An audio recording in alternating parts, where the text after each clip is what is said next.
हमारी लुटीशिया हमें बताती है मेरा प्लान तो बिल्कुल सिंपल सा था, मुझे सनशाइन बनना था, लेकिन जब तक मैं नहीं हूं ना तब तक फाइन है। और तब वो कहती है इसलिए मैंने कल ही तैयारी कर ली थी। और तब हमें कल रात का सीन दिखा जाता है जब उसने दोबारा से अपनी वही बुक निकाली थी। वो कहती है मुझे अपनी एबिलिटीज को अनलॉक करने के लिए कैश की जरूरत पड़ती है, तो इस बार 5,000 कैश, गुड बाय। और तभी वो कहती है लेकिन मेरी एबिलिटी अनलॉक कैसे होगी, इसका मतलब है कि मुझे नई एबिलिटीज मिल सकती हैं, तो अगर मुझे नई एबिलिटी चाहिए तो फिर मुझे उस नावा से चाहिए होगी, फॉरगेट मी। और इसमें एक लड़की की कहानी थी जो कहती है आई प्रॉमिस, मैंने कहा था मैं कभी नहीं भागूंगी, लेकिन फिर भी ये सब तुम्हारे लिए ड्यूक। और वो एबिलिटी उसमें तो अपनी अपेयरेंस चेंज कर सकते थे, और उस एबिलिटी का ज्यादा इन्हिसार रीडर पे होता था, और उस एबिलिटी का इफेक्ट तकरीबन 1 घंटे तक रहता था, और उसको सिर्फ 10 बार यूज कर सकते थे। वो सोचती है मुझे बस यही यूज करनी है ताकि वो ऑब्सेसिव ना हो जाए, है ना। और इसीलिए मैं अब प्रेजेंट में ऐसी हो गई हूँ, और वो बिल्कुल ग्रैंडमा बनी हुई थी। और वो कहती है मैं और वो कहती है मुझे तो देख के किसी का दिल पिघल जाएगा, क्योंकि मैं ग्रैंडमा हूँ जिसके पास बहुत ज़्यादा अच्छे कपड़े हैं, है ना। और मैं तो बिल्कुल नॉर्मल ग्रैंडमा लग रही हूँ, और मैंने तो स्ट्रीट पे टेस्ट करने की भी कोशिश की थी। मैंने कहा था क्या तुम ठीक हो, तो वहाँ पर जो गार्ड था उसने कहा था ऑफ कोर्स, और मैं भूल नहीं सकता आपने जो थोड़ी देर पहले मुझे पंपकिन दिया था। लेकिन वो कहता है आखिर आप हैं कौन, ऐसा क्यों लगता है कि आपने मुझे मेमोरीज दी हैं। वो कहती है मैं तो वही हूँ जिस यंग लेडी ने यहाँ पे बुलाया है, और तुम्हें पता ही होगा मेरा। लेकिन तभी वो उस बच्चे की तरफ देखती है और कहती है बाय द वे ये बच्चा, इसका रिएक्शन तो मेरी सोच से भी ज्यादा स्ट्रॉन्ग था। और वो बच्चा कहता है आखिर तुम कर क्या रही हो यहाँ पर, तुम हो कौन। तो वो कहती है क्या मतलब तुम एक ग्रैंडमा से ऐसे कैसे कह सकती हो। तो हमारी हीरोइन अपनी टोकरी झटकते हुए कहती है ग्रैंडमा को मुझे ग्रैंडमा, और इधर आओ मेरे पास आके बैठो। और तब वहां बैठ जाती है। तो बच्चा कहता है क्या मैं तो नहीं आने वाला। तो हमारी हीरोइन कहती है ग्रैंडमा बस तुम्हें थोड़ा सा साफ करना चाहती है। और तब उसने टॉवल निकाल लिया था। वो कहती है या फिर मैं तुम्हें खुद ही वाइप कर दूं। वो कहता है नहीं नहीं मुझे ये करने की जरूरत नहीं है। और वो बड़ा गुस्सा हो गया था। वो कहता है चली जाओ यहाँ से। और तभी उसने थोड़े से स्क्रैच हमारी हीरोइन के बाजू पे लगा दिए थे। वो कहती है क्या, तो वो बच्चा कहता है क्या क्या मैंने उसको भी मारा।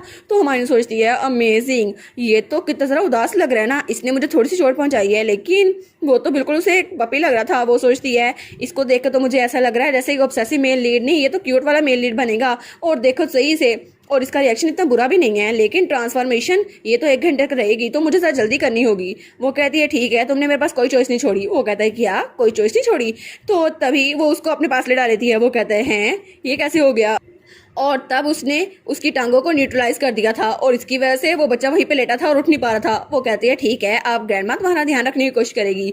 तो तब उसकी तरफ देखते हैं तो उसे बड़ी डरावनी लग रही थी। वो कहती है तुम डरना ना, है ना, तुम अच्छे बच्चे हो, है ना। वो कहता है रुक जाओ बस कर दो, मुझे डराना बंद करो। लेकिन हमारी हीरोइन कहती है अगर तुम्हें साफ रहना है ना तो तुम्हें नहाना होगा, और नहाना नहीं होगा तो अपने कपड़े साफ करने होंगे, अपना मुंह साफ करना होगा, और इससे तुम अच्छे बच्चे बन जाओगे। और तब वो कहती है ये तो बड़ा अच्छा है ना, क्योंकि इसका चेहरा साफ हो गया तो ये कितना ज्यादा चमक रहा है, कितना प्यारा लग रहा है ना, आखिर ये इतना हैंडसम कैसे हो सकता है। और इसको देखकर तो मैं पूरे साल के लिए बिना सोए रह सकती हूँ, इतनी ब्यूटी है इसमें। और फिर वो उसको देखती है तो वो बच्चा बड़ा बुरा सा मुंह बनाता है। तो वो सोचती है चलो अच्छा हुआ इसने मुंह तो धो लिया ना, लेकिन आई होप कि ये अच्छे से रह सके, अब से मुझे बदतमीजी ना करे। वो कहती है ठीक है अब डिसइंफेक्टेंट लगाते हैं, तुम्हारे जख्मों पे दवाई लगाती हूँ, ये थोड़ा दर्द करेगा लेकिन अच्छा रहेगा। और फिर वो उसको छोड़ देती है। वो कहती है ओ माई तुम्हारे जख्म तो बिल्कुल ठीक हो गए, और तुम तो बड़े अच्छे लग रहे हो। और तब वो खड़ा हुआ था, और उसके कपड़ों के अलावा वो तो पूरा का पूरा चमक रहा था। और तब उसने न्यूट्रलाइज इफेक्ट खत्म कर दिया था। वो कहता है मुझे नहीं पता ये किस तरह का मजाक है, लेकिन वो कहती है नहीं नहीं ये मजाक नहीं है, और उसके मुंह में ब्रेड डाल देती है। वो कहती है इसको खाओ। वो कहता है हैं इसको खाओ। वो कहती है तुमने कहा था तुमने कई दिनों से खाना नहीं खाया, तो तुम इसको खाओ ना तो तुम्हें स्ट्रेंथ मिलेगी। तो वो उस ब्रेड को नीचे फेंक देता है। वो कहता है चली जाओ यहाँ से, मुझे नहीं खाना कुछ भी। तो हमारी कहती है क्या इसने ब्रेड को नीचे फेंक दिया, आखिर ये इतना रेकलेस कैसे हो सकता है, और ब्रेड तो नीचे बड़ा रो रहा था। वो कहती है तुम्हें पता भी है इसको प्रिपेयर करने में कितना टाइम लगता है, और तुमने इसको नीचे फेंक दिया, अगर तुमने खाना नहीं खाया तो तुम्हें कुछ भी नहीं मिलेगा। तो वो कहता है क्या खाना नहीं खाया तो होता वो उस बेड के पास जाने लगती है। वो कहती है अगर तुम खाना नहीं खाओगे तो तुम्हें बाद में खाना पड़ेगा, और फिर अगर तुम बाद में भी नहीं खाओगे तुम जल्दी बड़े नहीं होगे। वो कहता है मुझे फर्क नहीं पड़ता, वैसे भी मैं तुम्हारे साथ नहीं खाने खाने वाला।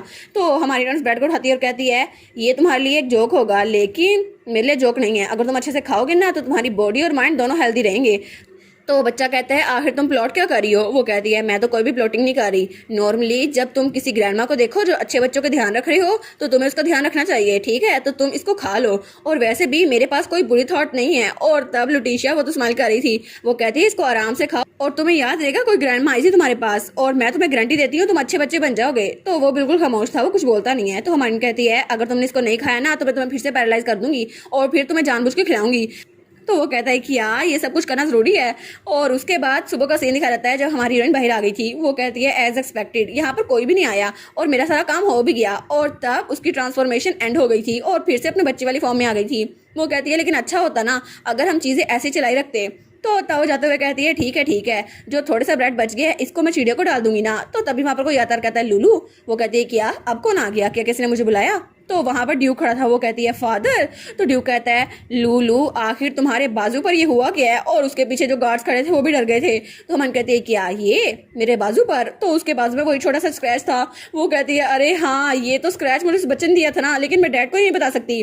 तो वो कहता है तुम्हें ये स्क्रैच कैसे लगा। वो कहती है नहीं मुझे तो बस ग्रास ने कट किया था ना, हल्की सी चोट है ठीक हो जाएगी। तो उसका डैड कहता है अच्छा ऐसा। तो हमारी हीरोइन सोचती है चलो अच्छा हुआ, अब ये ना कहना कि तुम ग्रास को मारने वाले हो।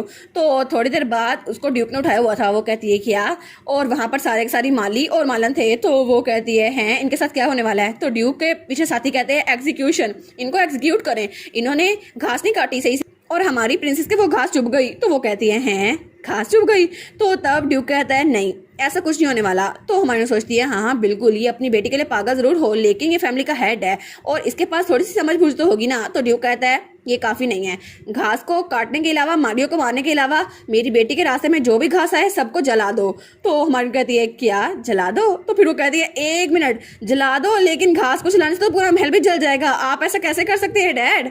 तो तब ड्यूक दोबारा से कहता है सारी की सारी घास को जला दो। तो वो सोचती है कि यहाँ पर कोई भी नॉर्मल इंसान है, मुझे अब ये काम करना ही होगा, मेरे पास कोई चॉइस नहीं है। वो कहती है फादर क्या आप सच में सारी घास को जलाने वाले हैं। वो कहता है हाँ बिल्कुल तुम फिक्र ना करो, दोबारा वो घास तुम्हें चोट नहीं पहुंचा पाएगी। वो कहती है लेकिन अगर घास लुलू की दोस्त हुई फिर भी, और वो बड़ा प्यारी सी शक्ल बनाती है। तो उसका डैड कहता है क्या, तो सारे सिपाही और माली भी कहते हैं क्या, तो वो घास भी कहती है क्या सच में मैं इसकी दोस्त हूँ।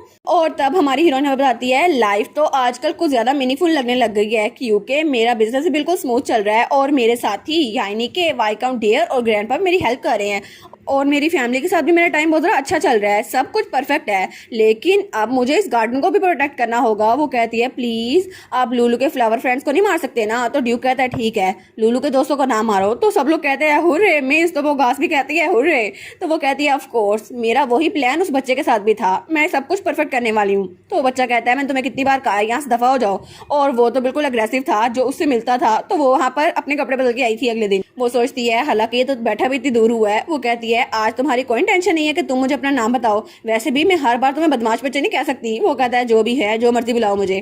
तो वो कहती है अगर तुम ऐसे ही एक्ट करते रहे तो तुम्हें मैं गंदा बच्चा बुलाऊंगी। वो कहता है तुम्हें चाहे जो मर्जी लगे, मैं एक स्लेव हूँ, मुझे जो मर्जी बुलाओ। वो कहती है नहीं ये मजाक नहीं है, ये मजाक नहीं है।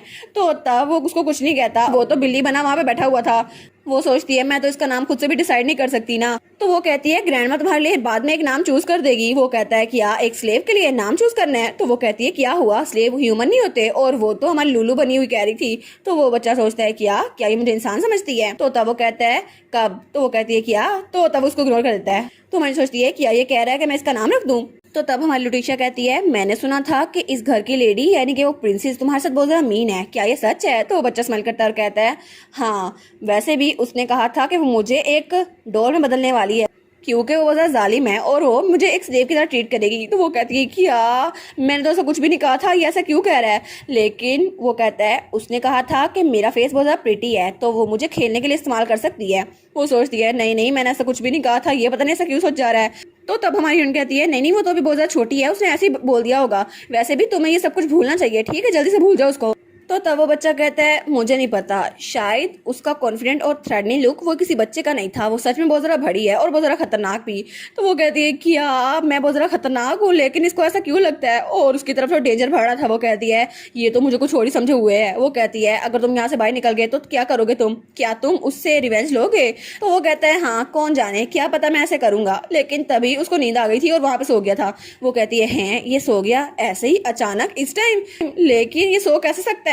तो तब वो सोचती है पता नहीं ये सो कैसे सकता है, लेकिन अगर इसने रिवेंज लेने का फैसला कर लिया तो मैं क्या कर सकती हूँ, मुझे इसे डायरेक्टली बताना होगा और मैं इसको बताऊं कैसे ये तो सो गया। तो मैं बहुत ज्यादा डर गई हूँ, लेकिन मैं तो बिल्कुल ही डरी हुई हूँ। आखिर बाकी के सारे नॉवेल्स में हीरोइन क्या करती हैं। और तब उसको देखती है तो वो हाँ आराम से हो रहा था। वो सोचती है मैं इसको देख रही हूँ तो इतना भी गंदा बच्चा नहीं है, ये तो अच्छा बच्चा लग रहा है मुझे। तो वो सोचती है मैंने सुना था कि डीमंस बहुत ज़्यादा डेंजरस होते हैं, तो ये भी मुझे बहुत ज़्यादा डेंजरस लग रहा है, हालांकि ये डीमन नहीं है। तो तब उसके कान में कहने लगती है बच्चे, अगर तुम जल्दी बड़े होना चाहते हो ना तो अच्छे बच्चे बन के रहो, गंदे बच्चे ना बनो। और वैसे भी तुम्हें काइंड रहने की कोई जरूरत नहीं हो, जैसे तुम हो ना वैसे ही रहो, लेकिन तुम मुझे मारोगे नहीं, है ना?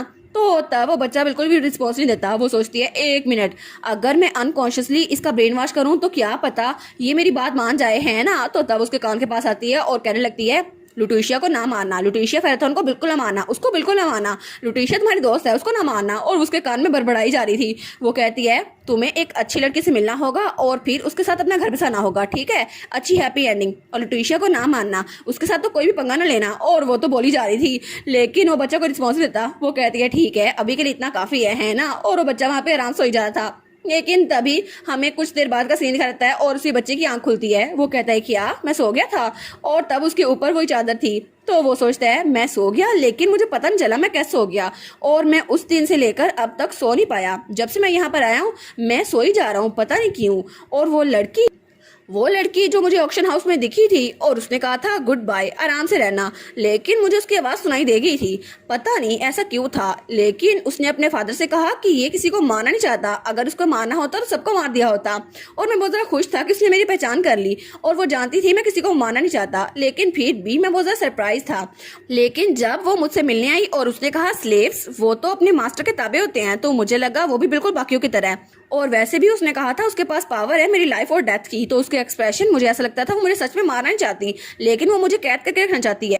और जब सब लोग मेरे लिए पैसे लगा रहे थे तो आखिर में वो बच्ची भी बाकी लोगों से बिल्कुल भी डिफरेंट नहीं थी जो मुझ पे पैसे लगा रहे थे। और तब वो सोचता है, लेकिन उसके बाद वो ग्रैनी यहाँ पर आई और वो कहता है, क्या ये यहाँ पर क्या कर रही है? और तब लुटीशिया वहां पर आई थी और उसको लुटीशिया की असल हालत दिख रही थी। वो कहती है, क्या हो गया, तुम आखिर ग्रैंडमा की तरफ ऐसे कैसे कह सकते हो? वो सोचता है, आई गेस उसको अभी तक रियलाइज नहीं हुआ कि मेरे पास हार्ट्स आई है जिसकी वजह से मैं ट्रुथ को देख सकता हूँ। लेकिन तब से मैं मजबूर था कि उसका लाइव शो देखता रहूं, क्योंकि मैं बहुत ज्यादा एम्बेरस हो गया था जब वो यहाँ प्रिजन में आ गई और उसने मेरी देखभाल करना शुरू की। और तब तो उसने मेरे लिम्स को भी पैरालाइज कर दिया, वरना मैं भाग जाता यहाँ से। और तब वो कहता है, उस बच्ची के एक्सप्रेशन तो बिल्कुल ऐसे थे जैसे वो मेरा मजाक उड़ाने की कोशिश कर रही हो, लेकिन मुझे तो ऐसा ही लगा था। लेकिन तब थोड़ी देर बाद उसके एक्सप्रेशन बिल्कुल बदल गए और वो एक्सप्रेशन तो ऐसा कह रहे थे जैसे उसे कभी डिस्टर्ब ना किया जाए। और उसकी ब्लू आईज तो बिल्कुल ऐसा लगता था जैसे सी हो, जैसे समुद्र का साफ शफाफ पानी, बिल्कुल वैसे ही। और तब मुझे उससे नफरत होने लग गई, मुझे इस बात से बिल्कुल नफरत होने लग गई कि मैं उसकी तरफ इतनी नरमदिली कैसे दिखा सकता हूँ। लेकिन फिर भी अगर मुझे मरना ही है तो मैं उस छोटी बच्ची के हाथों में मरना चाहूंगा। और तब वो वहां फिर से लेट गया था और उसके इर्द गिर्द रेड कलर के धागे थे। वो सोचता है, क्या सच में मैं आराम से मर सकता हूँ? क्योंकि ये तकलीफ ये तो कभी खत्म हो ही नहीं सकती। और इसी के साथ ये वाला पार्ट यहीं पर ख़त्म। तो आप लोग बताइएगा आप लोग को ये पार्ट कैसा लगा, और वीडियो को लाइक और चैनल को सब्सक्राइब लाजमी कीजिएगा। बाकी वीडियोस का लिंक भी स्क्रीन पर नज़र आ रहा होगा, तो काइंडली उनको भी चेकआउट कर ले। और thank you so much for watching my videos. Stay safe, bye bye.